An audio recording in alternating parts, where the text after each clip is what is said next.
भाजप प्रदेशाध्यक्ष चंद्रशेखर बावनकुळे सध्या एकनाथ शिंदे यांच्या भेटीला पोहोचल्याचं समजतंय। बावनकुळे एकनाथ शिंदे यांच्या वर्षा निवासस्थानी दाखल झाल्यात। मंत्रिमंडळ विस्ताराबाबत चर्चा होण्याची सुद्धा शक्यता दिसते। महत्त्वाची अपडेट, महत्त्वाची घडामोड आपण पाहतोय।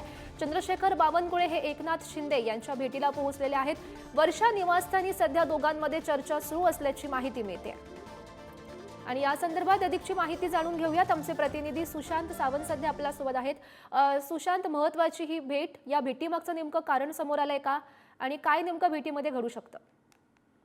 गौरी, दिल्लीमध्ये बैठक झाल्यानंतर आता भाजपचे नेते जे आहेत ते मुंबईत आलेले आहेत आणि त्यानंतर भाजपचे प्रदेशाध्यक्ष चंद्रशेखर बावनकुळे, उपमुख्यमंत्री एकनाथ शिंदे यांच्या वर्षा या निवासस्थानी ते गेलेले आहेत।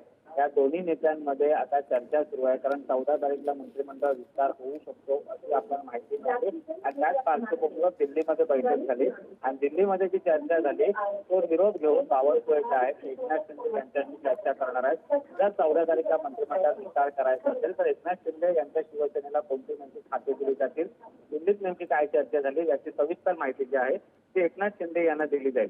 आता थोड्या वेळापूर्वी बावनकुळे जे आहेत ते एकनाथ शिंदे यांच्या निवासस्थानी जे आहेत ते पोहोचलेले आहेत। त्या दोन नेत्यांमध्ये नेमकी काय चर्चा होते आणि चर्चा झाल्यानंतर खऱ्या अर्थानं मंत्रिमंडळ विस्ताराला 14 तारीखचा मुहूर्त मिळतोय का हे पाहणं तितकंच महत्त्वाचं ठरणार आहे। मात्र आता दिल्लीतून आल्यानंतर चंद्रशेखर बावनकुळे आणि एकनाथ शिंदे यांच्यातील ही भेट महत्त्वाची मानली जाते। गौरी, हो, नक्कीच सुशांत, या भेटीकडे असंच लक्ष ठेवून राहा। तुर्तास धन्यवाद दिलेल्या सविस्तर माहितीसाठी।